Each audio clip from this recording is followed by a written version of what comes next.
Chapter start कर रहे हैं, economics, economy and central problem of economy. Start होता है बेटा पॉइंट यहां पर रिसोर्सेज से। रिसोर्सेज क्या होते हैं? देखो, रिसोर्सेज का मतलब होता है कोई भी गुड्स एंड सर्विसेज जो दूसरे गुड्स एंड सर्विसेज को प्रोड्यूस करने में हेल्प करेगी, that is known as resources. Goods and services used to produce other goods and services is known as resource. Resources बेटा दो टाइप के होते हैं, एक होता है प्राइमरी रिसोर्स और एक होता है सेकेंडरी। प्राइमरी में 4 टाइप्स आती हैं, जिसको हम क्या बोलते हैं? Factor of production. क्या बोलते हैं? फैक्टर ऑफ प्रोडक्शन, या फिर और क्या बोलते हैं? Agent of production. ठीक है, कौन कौन से 4 टाइप्स होते हैं? Land, labour, capital, entrepreneurship. कौन कौन से होते हैं? Land, labour, capital and entrepreneurship. Land से रिटर्न में क्या आता है? रेंट। लेबर पर, कैपिटल पर, एंटरप्रेन्योर को प्रॉफिट। तो बेटा ये तो हमारे फैक्टर्स ऑफ प्रोडक्शन हो गए प्राइमरी रिसोर्स। सेकंड आता है हमारा सेकेंडरी रिसोर्स। सेकेंडरी रिसोर्स में कौन कौन से आएंगे? Non factor input like raw material, electricity, water, ये सारा किसमें आएगा? हमारा नॉन फैक्टर इनपुट्स में। रिसोर्सेज के बेटा फीचर्स दो होते हैं। First, resources are limited and second, alternative use. कहते हैं रिसोर्सेज लिमिटेड है। अब लिमिटेड रिसोर्सेज से आप हर चीज तो नहीं कर सकते। अब फॉर एग्जांपल मेरे पास पैसा कम है, अब मैं कम पैसे से हर चीज तो परचेज नहीं कर सकता, तो मुझे क्या करनी पड़ेगी? चॉइस। क्या करनी पड़ेगी? चॉइस। सेकंड, रिसोर्सेज सिर्फ लिमिटेड होते बेटा कोई प्रॉब्लम नहीं थी, साथ में उसका क्या? ऑल्टरनेटिव यूज भी है। अभी मेरे पास 100 रुपए है, 100 रुपए से या तो मैं गुड्स परचेज कर सकता हूं या फिर 100 रुपए मूवी देख सकता हूं। ठीक है, दोनों चीजें एक साथ तो नहीं कर सकता। रीजन, रिसोर्सेज क्या है मेरे पास? लिमिटेड। तो इसका मतलब लिमिटेड थे, साथ में उसका क्या हुआ? Alternative use. या तो ए चीज हो सकती है या फिर बी, दोनों चीजें एक साथ नहीं हो सकती। कोई डाउट यहां तक? फिर आता है बेटा हमारा पॉइंट एंड्स। एंड्स क्या होता है? Human wants. क्या होती है? ह्यूमन। कि ह्यूमन को क्या चाहिए? ठीक है, तो ह्यूमन वांट्स के फीचर्स क्या है? ह्यूमन वांट्स आर अनलिमिटेड, चलती रहेगी। And second, it's recurring. Recurring मतलब रिपीट होती है। ठीक है, कोई डाउट? नेक्स्ट पॉइंट आता है बेटा स्कार्सिटी। स्कार्सिटी क्या होता है? किसी चीज की कमी होना। जब मार्केट में डिमांड ज्यादा होगी और सप्लाई क्या रहेगी? कम। ठीक है, तब मार्केट में क्या हो जाएगी? स्कार्सिटी। या जो अवेलेबल रिसोर्सेज हैं वो कम है और डिमांड क्या रहेगी हमारी? ज्यादा, that is known as scarcity. अब कोई चीज जीरो प्राइस पर भी अवेलेबल है, it means free of cost भी है, तब भी मार्केट में उसकी क्या हो सकती है? स्कार्सिटी हो सकती है। क्लियर है? तो जिस चीज की स्कार्सिटी ज्यादा है बेटा उसका प्राइस भी क्या रहेगा? ज्यादा। जिसकी स्कार्सिटी कम है प्राइस भी क्या रहेगा? कम। कोई डाउट? फिर आता है चॉइस। चॉइस का मतलब क्या होता है? Selection among the alternative use. जब आपके पास डिफरेंट डिफरेंट ऑल्टरनेट्स अवेलेबल होते हैं, you have to choose the best alternate, that is known as choice. Choice for example एक लैंड, या तो मैं कंस्ट्रक्शन कर सकता हूं या फिर कल्टीवेशन, दोनों चीजें एक साथ नहीं कर सकता। क्यों? क्योंकि रिसोर्सेज क्या है? लिमिटेड। Next, economics. इकोनॉमिक्स हमने डेफिनेशन स्टैट्स में पढ़ी है। Studies the human behaviour as a relationship between ends and scarce mean having an alternative use. ठीक है जी, that is known as economics. फिर पॉइंट आता है बेटा हमारा इसमें, scarcity and choice always go together in economics. क्या स्कार्सिटी इंक्रीज होती है, चॉइस भी इंक्रीज होती है? यस। जब किसी चीज की कमी ज्यादा होती है तो हमें चॉइस भी क्या करनी पड़ती है? ज्यादा, कि मेरे पास डिफरेंट डिफरेंट ऑप्शन अवेलेबल है, उसमें से मुझे बेस्ट चूज करना पड़े। क्यों? क्योंकि मेरे पास पैसे की कमी, रिसोर्सेज की कमी है। अगर मेरे पास रिसोर्सेज अबंडेंस में अवेलेबल हो तो मेरे को कोई भी चीज चॉइस नहीं करनी पड़ेगी, मैं हर चीज लेकर आ सकता हूं। क्लियर है? तो scarcity and choice always go together in economics. तो 3 डिफरेंट लेवल पर स्टडी किया जाता है, कंज्यूमर लेवल, प्रोड्यूसर लेवल और नेशनल। कंज्यूमर लेवल कहते हैं रिसोर्सेज क्या हमारे पास? लिमिटेड, पैसा लिमिटेड है। अब लिमिटेड रिसोर्स से हर चीज तो परचेज नहीं कर सकते, तो हमें क्या करनी पड़ती है बेटा? चॉइस। और हम वो चीज परचेज करेंगे जिससे हमें क्या मिलेगी? Maximum satisfaction. Producer, resources limited होते हैं प्रोड्यूसर के पास, लाइक रॉ मटेरियल। अब रॉ मटेरियल से हर चीज तो प्रोड्यूस नहीं कर सकता, तो उसको क्या करनी पड़ती है? चॉइस। और वो गुड्स प्रोड्यूस करेगा जिससे क्या मिलेगा? Maximum profit. And national, society क्या चाहती है बेटा? सोसाइटी वेलफेयर चाहती है, तो उसके रिसोर्सेज को इस तरह से यूटिलाइज करती है जिससे क्या होगा? वेलफेयर। कोई डाउट है बेटा यहां तक? नेक्स्ट इकोनॉमिक एक्टिविटी क्या होती है बेटा, हमने स्टैट्स में पढ़ा हुआ है, कोई भी एक्टिविटी जो किससे डील करेगी, स्कार्सिटी ऑफ रिसोर्स या लिमिटेड रिसोर्स। तो एक्टिविटी जो डील कर रही है लिमिटेड रिसोर्स से उसको हम क्या बोलते हैं, इकोनॉमिक एक्टिविटी। क्या बोलते हैं, इकोनॉमिक एक्टिविटी। सो 4 टाइप की बेटा इकोनॉमिक एक्टिविटी थी, production, consumption, investment and exchange. Production का मतलब क्या होता है, प्रोड्यूस करना। क्या करना, प्रोड्यूस। किस चीज को, गुड्स एंड सर्विस। तो गुड्स एंड सर्विसेज क्या है, लिमिटेड। क्या है, लिमिटेड। तो वो भी किससे डील कर, लिमिटेड रिसोर्स से डील कर रहा है, तो क्या बन गई, इकोनॉमिक एक्टिविटी।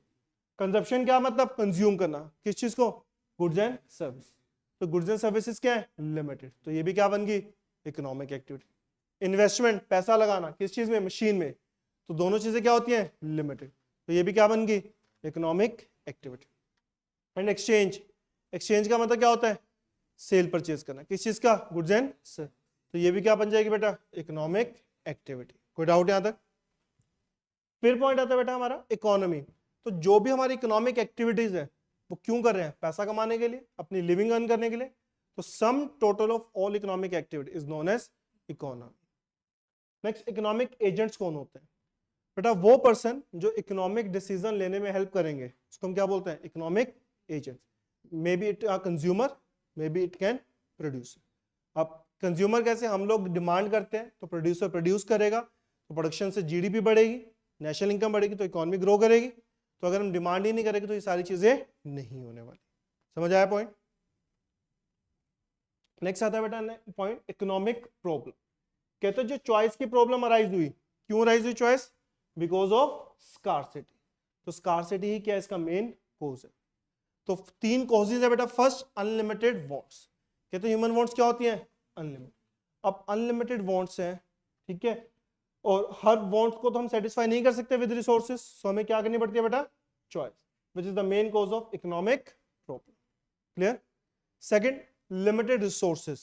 सिर्फ बेटा अनलिमिटेड वांट्स होती कोई प्रॉब्लम, साथ में रिसोर्सेज भी क्या है, लिमिटेड, जो हमने फर्स्ट रिसोर्सेज वाले केस में पढ़े, सेम पॉइंट है। और ये वाला भी सेम है, ऑल्टरनेटिव यूज ऑफ रिसोर्स। तो ये आप दोनों एक्सप्लेनेशन वहां से उठा सकते हैं। ठीक है जी। नेक्स्ट आता है बेटा हमारा इकोनोमाइजिंग द रिसोर्स। इकोनोमाइजिंग का मतलब क्या होता है, बेस्ट यूटिलाइज करना रिसोर्सेज, कोई वेस्टेज नहीं करना। That is known as economising the resource. कोई डाउट। फिर आता है main point, central problem of economy. 3 तरह की प्रॉब्लम होती है बेटा, कौन कौन सी, what to produce, how to produce, whom to produce. What to produce का मतलब क्या होता है, क्या प्रोड्यूस करना, क्योंकि रिसोर्सेज क्या हमारे पास, लिमिटेड। अब लिमिटेड रिसोर्सेज से हर चीज तो प्रोड्यूस नहीं हो सकती, तो हमें क्या करनी पड़ती है, चॉइस। अगर एक की प्रोडक्शन ज्यादा करे तो दूसरे की क्या करनी पड़ेगी, कम। अगर बेटा आपसे पूछा जाए पीपीसी के साथ एक्सप्लेन करो, तो आपने पीपीसी बनानी है। यहां पर ये पीपीसी आ गई। मान लो मैं y की इतनी यूनिट्स प्रोड्यूस कर रहा हूं और x की इतनी। अब मुझे अगर x की इंक्रीज करनी तो y की क्या करनी पड़ेगी, डिक्रीज। ये आ गई पीपीसी का। क्लियर है, कोई डाउट। सेकंड आता है बेटा मेरा हाउ टू प्रोड्यूस, कि कैसे प्रोड्यूस करना है। तो 2 ऑप्शंस होते हैं, कौन कौन से, capital intensive and labour and.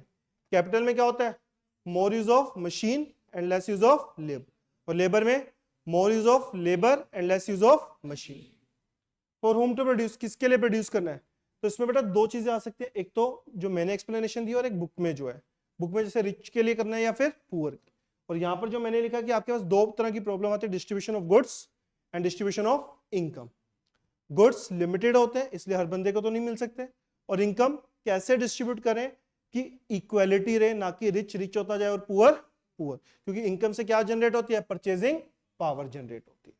समझ आया पॉइंट बेटा, कोई डाउट तो नहीं इसमें। फिर आता है नेक्स्ट आपका अपॉर्चुनिटी कॉस्ट।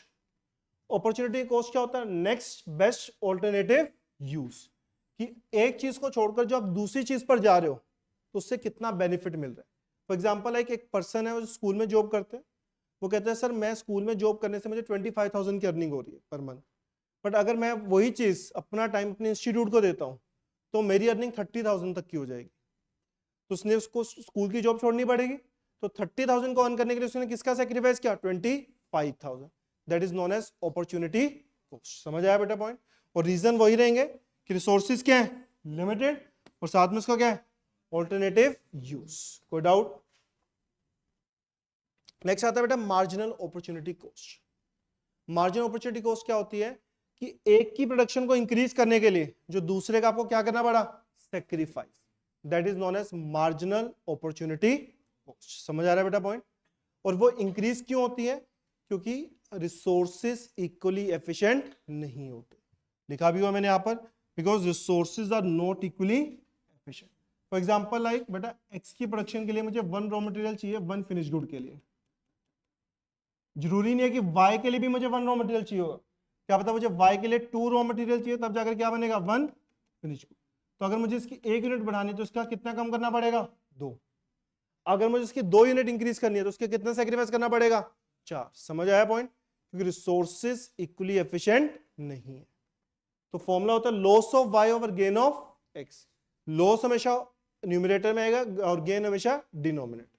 अगर एक्स में लॉस हुआ तो एक्स ऊपर चला जाएगा और वाई नीचे। समझ आ गया पॉइंट?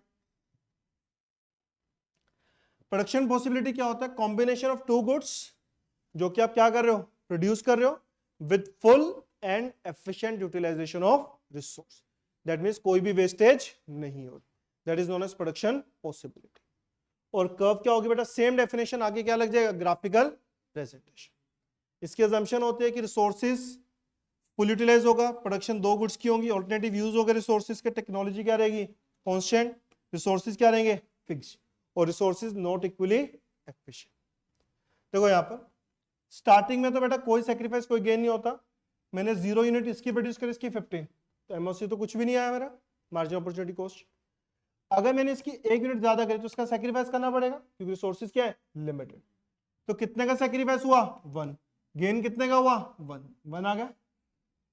फिर नेक्स्ट कितना सेक्रीफाइस हुआ, 2। किसके गेन के लिए, इसका 1 गेन करने के लिए, क्योंकि रिसोर्सेज इक्वली एफिशिएंट नहीं। 2/1 कितना आ गया, 2।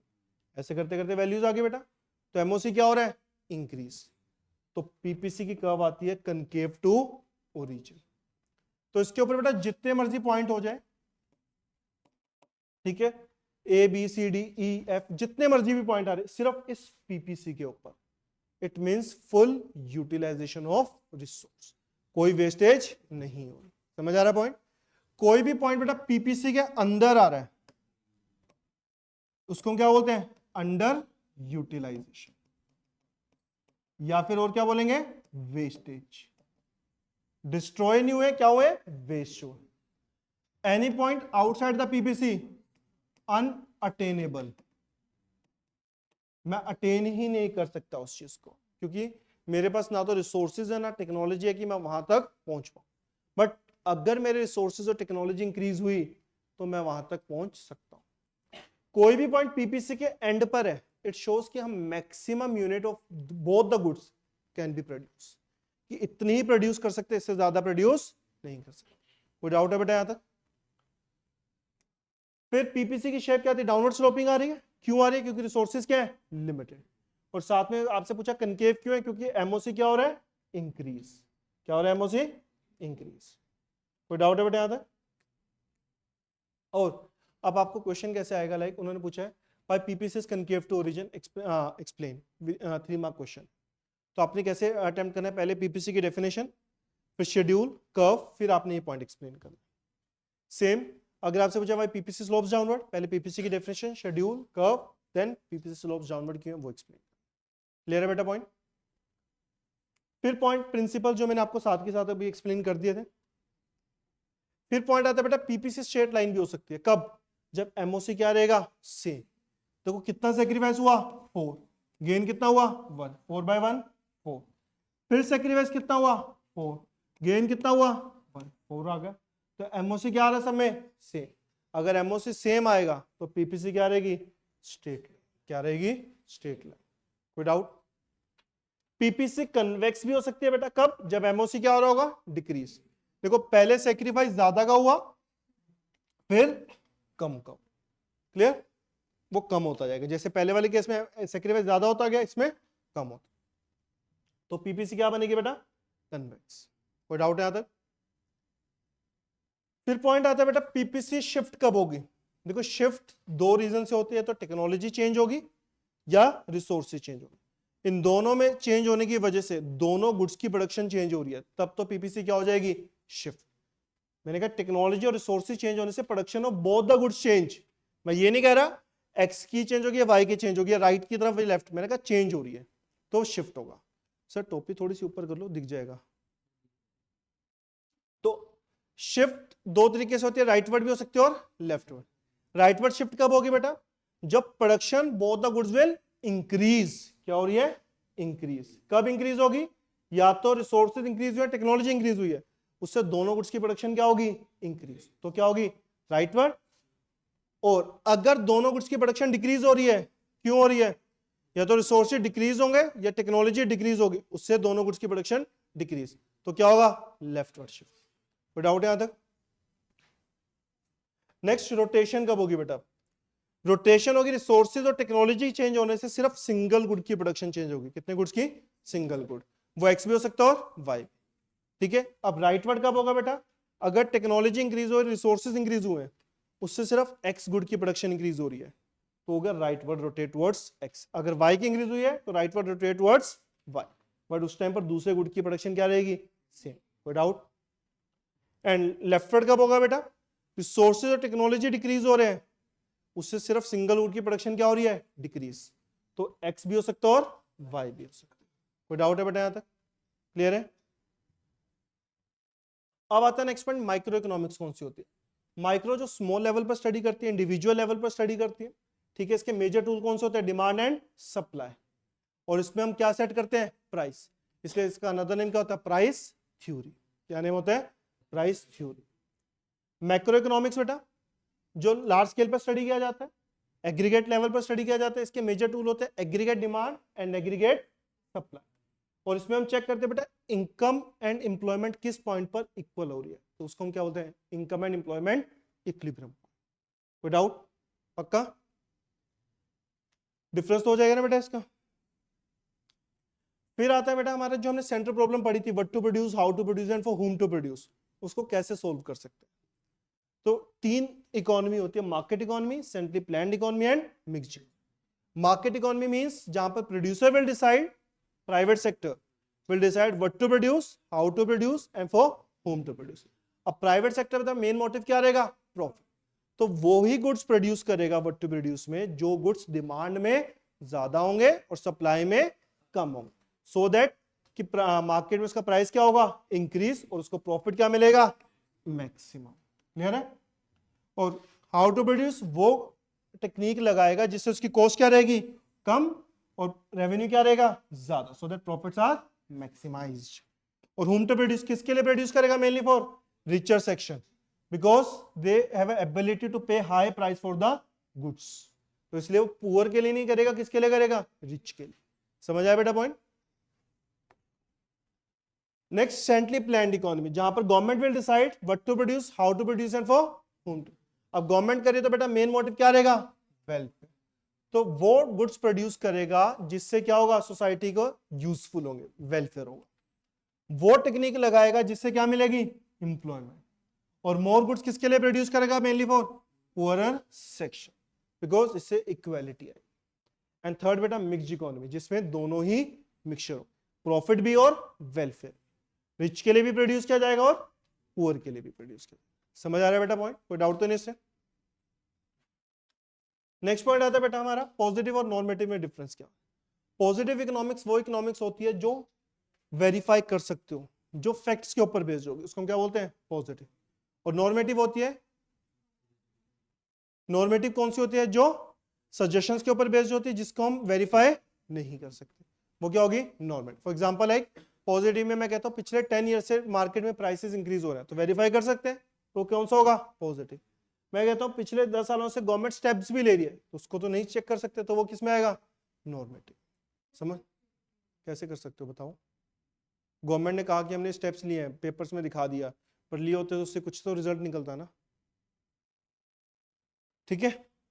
उसके बाद बेटा अब पॉइंट्स आते हैं कुछ, जैसे लाइक हमने पढ़ा ना पीपीसी के अंदर पॉइंट भी आ सकते हैं, शिफ्ट भी हो सकता है। अगर आपको क्वेश्चन आया कि अनएम्प्लॉयमेंट है तो पीपीसी पर क्या इफेक्ट होगा? अनएम्प्लॉयमेंट में पीपीसी के अंदर पॉइंट आए, रीजन अंडर यूटिलाइज हुआ, वेस्ट नहीं हुए।